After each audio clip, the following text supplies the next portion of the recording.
I am. Okay, this is Dina Wakley Media, and I'm going to show you what's new for this show. We have metallics everywhere you go. Metallics are hot, hot, hot. So we have penny, which is copper. We have sterling, which is silver, and we have gilt, which is gold. So we've got great metallics for you to play with in your artwork, and they're just luscious and lovely. But here's the happy clap thing. Happy clap, happy clap. Yay! The happy clap thing is this fine line applicator tip. So what this does is you buy these, isn't it awesome? You take the lid off your paint, like this, and you put this on instead. And what it does, it turns all of my paint tubes into a pen.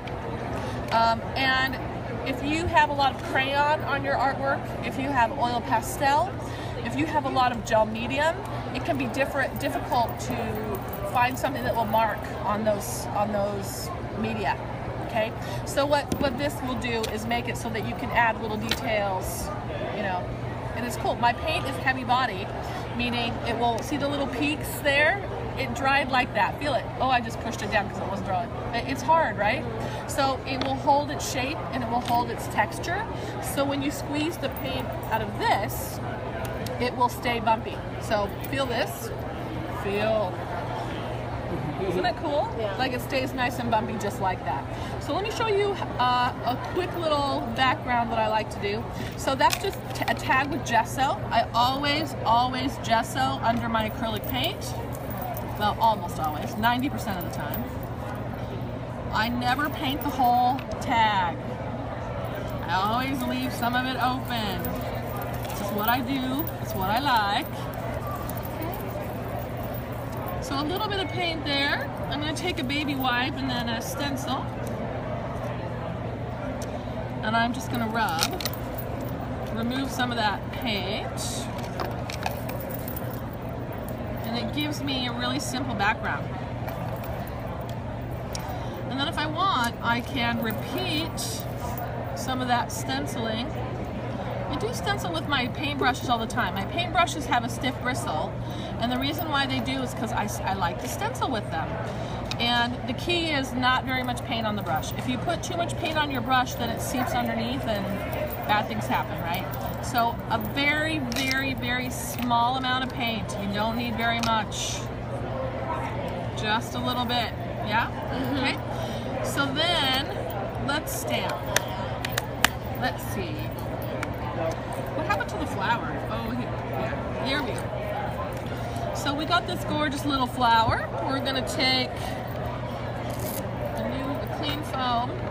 I like to use the foam to apply the paint because it makes it go on very evenly. I can tell my pink is dry. And I can tell I can't find my pink. We'll do some yellow, yeah?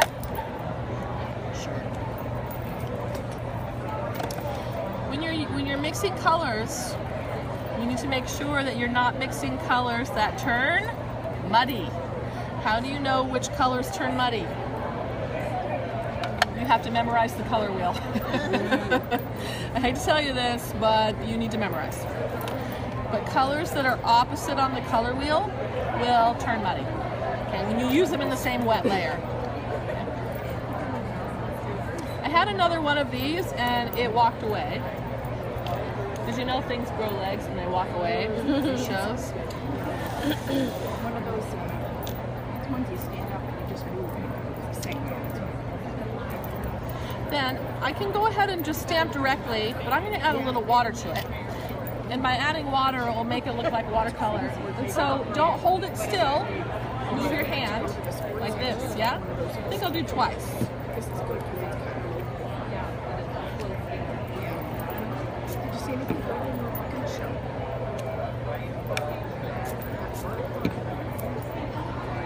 I can actually keep going. Yeah. Let's do more. That little amount of paint can go a really long way.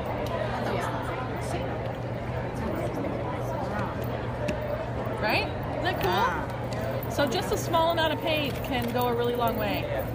And it keeps it nice and opaque. Okay?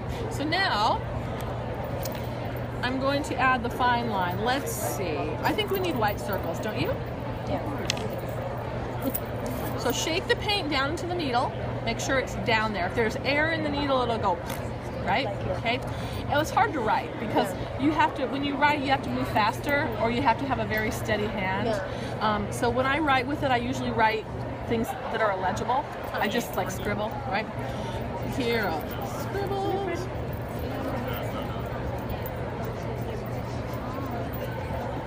And then put the needle back in the tip and it will never clog. So there's a needle in the lid, and when you put the lid back on, pop it in there good and it won't clog.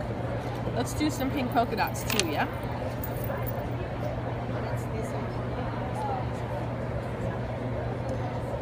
So as I do this, I'm going to get points on all of my polka dots because my paint has that heavy body that it will hold its shape. And so to get the points off the polka dots, you have to flick the bottom.